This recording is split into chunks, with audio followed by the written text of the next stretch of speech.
Mac Miller was that special kind of talent who made music that felt real and could take you on a journey into his world. The young rapper from Pittsburgh wasn't just good with words, he also made his own beats, sang, and wrote his songs. Each track was like a peek into his life, dealing with fame, battling his demons. But Mac didn't stick to one style. He effortlessly switched between hard-hitting rap, smooth soul, and even jazz experiments. What really made Mac stand out was how honest he was. He could turn his struggles into beautiful songs. Whether you were feeling down or just needed a good tune, Mac had something for everyone. This is the story of a musical talent gone too soon. This is the story of Mac Miller. Malcolm McCormick's life began in 1992, growing up in a working-class neighborhood with artistic parents. Since he was little, music was his biggest passion. He eagerly learned to play any instrument he could get his hands on, showing a talent only seen in the truly gifted. When he discovered hip-hop in high school, he knew that was his thing. He skipped so many classes to practice that he almost didn't graduate, but his determination paid off. At 18, he released a homemade mixtape called The Jukebox, Prelude to Class Clown, that sold 70 copies. But the next one, The High Life, was downloaded 30,000 times. Overnight, McCormick became Mac Miller, a local sensation in Pittsburgh with a strong fan base. His fun and carefree frat rap style attracted both fans and critics, but Mac stayed true to himself. When big record labels came calling, he chose the local indie label Rostrum because, in his words, "It felt right for me and my own life." Sure, Rostrum was smaller than other options, but it had a hidden advantage. It was based in his hometown and had connections with artists like Wiz Khalifa. This gave Mac access to bigger opportunities for his music, and Mac did things his own way. His popular mixtape Kids, released in August 2010, is a perfect example. Tracks like Senior Skip Day had catchy beats and lyrics about everyday stuff like hanging out, having fun, and chasing girls, tapping into what most 18-year-olds experience, along with dreams of fame, money, and love. It's what made Mac stand out, and his goals were clear: to keep growing and share his feelings through his music. His debut album, Blue Slide Park, in 2011 shot straight to #1 on the Billboard 200, an almost unheard-of feat for a 19-year-old independent white rapper. In this album, Mac kept rapping about the same things he often did in his earlier works: parties, relationships, and just having a good time. The initial sales got a boost from the viral success of singles like Donald Trump. However, despite its commercial success, critics slammed the album for its immature sound and frat rap style, calling it simple and lacking substance. Even respected publications like Pitchfork gave it ratings lower than 210, saying Mac lacked real talent. But while critics bashed him for being immature and superficial, his fans loved him for it. Isn't that just the essence of youth living carefree? While being a teenager has its charm, real greatness requires artistic maturity. And that's where Mac Miller's story really starts to change. On one hand, his sudden fame took a toll on his mental health. During the Blue Slide Park tour, the pressure, anxiety, and depression from going from a local artist to a globally known rapper led Mac to start using drugs beyond just marijuana. At first, he thought it would help him cope with the weight on his shoulders, but sadly, it opened the door to a much bigger problem that stayed with him for life. In a way, this self-destructive behavior helped him not to let criticism get to him. Back in the studio, young McCormick decided to take a more ambitious and thoughtful approach with his music. Projects like the 2012 mixtape Macadelic showed his early attempts to explore more mature sounds, with psychedelic beats and deeper lyrics about his insecurities and the pressures of sudden fame.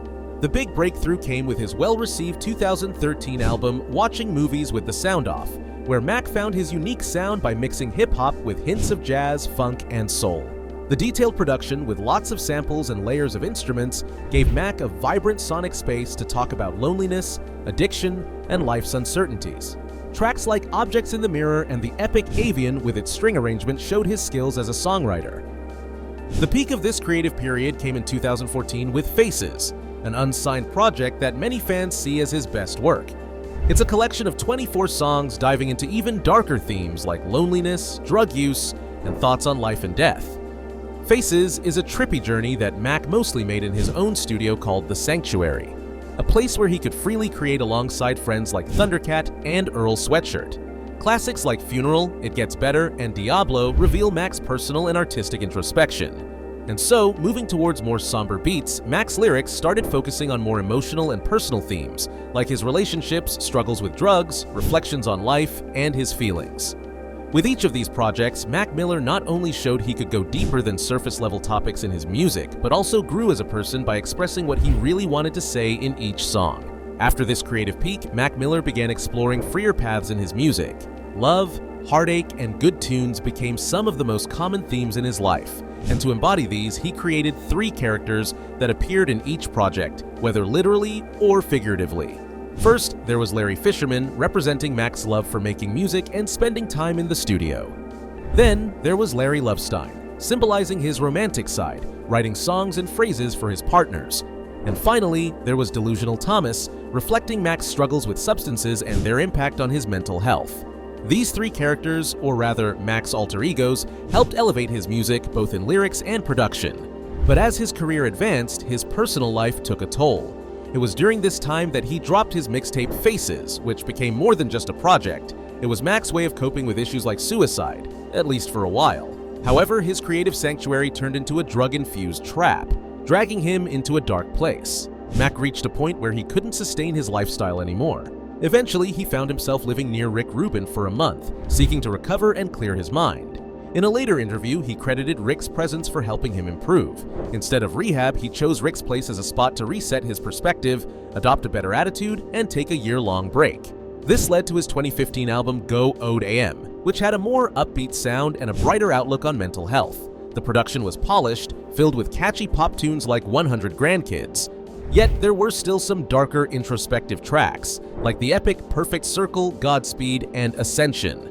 Although this work received mixed reviews for playing it safe with a more mainstream sound, it helped establish Mac as a notable figure in popular culture and social media. By then, Mac Miller, the troubled young artist, had found a new sense of purpose.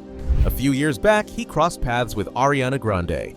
It all started with the music video for The Way, the lead single from Grande's debut album in 2013. They shared credits, screen time, and even a sweet kiss, sparking rumors of their romance. While they didn't confirm anything back then, in 2016, they made their first public appearance as a couple. This relationship became a significant chapter in Mac's life, leaving a lasting impression on his music. In that same year, Larry Lovestein, Miller's love-struck alter ego, reached its peak with the release of The Divine Feminine, a 10-track album where Malcolm talks about the influence of the most important women in his life, like his mom, grandma, and some of his partners, especially Ariana Grande. It's a romantic R&B and soul album heavily inspired by his new relationship. The album has a cheerful and loving vibe, with songs like Congratulations and Cinderella diving into the vulnerability and happiness of being in love. Grande joins in on several tracks, adding her vocals that blend perfectly with the music. The Divine Feminine was more consistent and put together compared to Mac's earlier projects, which ranged from hip-hop to deeper themes. From its catchy tunes to its overall vibe, the album radiated a special joy and warmth, sticking to a loving and pure theme throughout. From then on, Mac Miller's remarkable talent was clear. He became a beloved and respected artist among his friends and peers in the music industry. His studio welcomed collaborations, with one of his closest friends being Earl Sweatshirt. They met in 2013 and worked on many songs together, often spending hours smoking and having a good time. He also formed a close friendship with Mac DeMarco. They were so tight that DeMarco composed the heartfelt song Heart to Heart about Miller, and you can even hear Mac's laughter at the end of the track. Thundercat was another close friend of Mac's. They would celebrate Thundercat's daughter's birthdays in Mac's studio and collaborated musically on numerous occasions. Even legendary figures like Kendrick Lamar deeply admired his talent. Despite his own struggles, Mac Miller always maintained a smile and radiated good vibes that infected those around him. His friends and colleagues had complete faith in his talent and artistic vision, willing to drop everything to work with him. As for his music, Mac Miller's ultimate masterpiece would be 2018's Swimming. It's a deeply personal double album where the artist reached a perfect lyrical and musical maturity, gracefully swimming between darkness and light with acceptance. In this record, among other themes, Mac spoke about his life in a more optimistic way than ever before, portraying how, while he felt his problems could drown him, he always wanted to move forward and overcome them. This album not only served as a release for his soul, but also came with mental health campaigns and messages encouraging listeners to seek help if needed. Songs like Self-Care, Wings, and the magnificent 2009 Showcase, Mac struggling for inner balance while accepting his flaws. The album opens with the melancholic introduction Come Back to Earth and closes with So It Goes, a bittersweet yet hopeful song where Mac sings, "Everybody wanna go to heaven, but nobody wanna die." It was a poetic expression of his quest for inner peace that, tragically, he couldn't maintain for long. By this point, Mac Miller's internal demons had taken hold of him. His bond with Ariana Grande provided unconditional support and companionship during challenging times. While she stood by him through his struggles with drug abuse, he, for instance, accompanied her during her concert in Manchester in May 2017, paying tribute to the lives lost and hundreds injured during a terrorist attack at one of her shows. Despite this, it seems they couldn't overcome their differences, and the artist wasn't willing to watch the songwriter end his life due to his devastating habits. After that, Mac clearly wasn't doing well. Just a month after releasing Swimming, he was found dead at 26 in his Los Angeles home due to accidentally mixing drugs with alcohol. Initially thought to be a suicide, the real story may be different. Mac Miller's overdose, beyond just an overdose, was treated as a homicide. The person who sold him the pills that ultimately caused his death admitted to selling him the wrong ones, which were lethal. His sudden death was a devastating blow to millions of fans and fellow musicians worldwide. They respected him not only for his talent and creativity, but also for his honesty in his art. Artists like Chance the Rapper, Thundercat, Anderson .Paak, John Mayer, and more paid sincere tribute to Mac on social media. His ex, Ariana Grande, even dedicated the heartfelt track Thank You Next, singing "I appreciated your sweet soul." But perhaps the greatest tribute came from a 3-day charity livestream organized by his loved ones. Many artists, like Travis Scott, SZA, and Vince Staples, performed his songs and shared stories of their friendship. The world had lost a great talent. After his sudden and tragic death, many fans assumed we'd never hear new music from the talented rapper again. His last album, Swimming, had been an instant classic, with Mac reaching a creative peak as he dealt with deep themes like depression, addiction, and the search for inner balance. But that wasn't the end of it. The circle poetically closed in January 2020 when his posthumous album Circles was released, a complementary and thematic project that Mac actually produced in parallel with Swimming during his final years. This was completed by producer John Bryan using the recordings Mac made before his death. It's perhaps the ultimate expression of his quest to find inner balance and transcend pain through art. The album offers some solace to fans and those close to him by hearing Mac's voice as serene and vulnerable as never before. It's incredible that, unknowingly, Mac Miller wrote this album as a farewell letter and as a message for people going through similar situations to seek help. From the very start of the sad-sounding title song Circles, Mac draws you in with a close, personal vibe. It feels like he's whispering his deepest thoughts. The relaxed music and jazzy atmosphere make you feel like you're in a dream, letting your mind wander. In tracks like Complicated and I Can See, Mac seems calmer and more controlled than before, but he's still honest about his struggles. Hand Me Downs is a good example, with lyrics like, "I made it, but I hate once I build it, I break it. That might just break me down." But Circles isn't all gloomy. It's got a mix of deep thoughts and hopeful moments. Good News shows this well, with Mac saying, "I want so many things that the world can't offer, but still hoping for happiness." What set Mac apart was his positivity, even when things got tough. He kept shining bright for his fans and friends, never giving up. Circles also impresses with its intricate production layers. While they might seem simple at first, listening with headphones reveals subtle piano melodies, vintage-style percussion, and atmospheric vocal effects.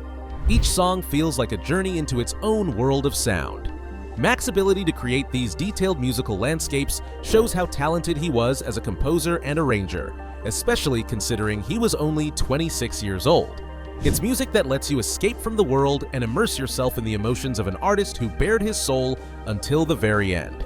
Looking back, Circles is an auditory experience that's rarely as bittersweet in just the right dose. Here, we can understand why Mac Miller was such a special and important voice for his generation and for all of us battling our own inner demons. It's a posthumous gift that his legacy lives on through songs that combine ethereal beauty with heart-wrenching introspections about the pain of existence, leaving us with a message to never give up no matter how vicious the circles of life may seem. "You ain't gotta die to get to heaven," as one of the lines goes. We just have to cherish each day and present moment we're given.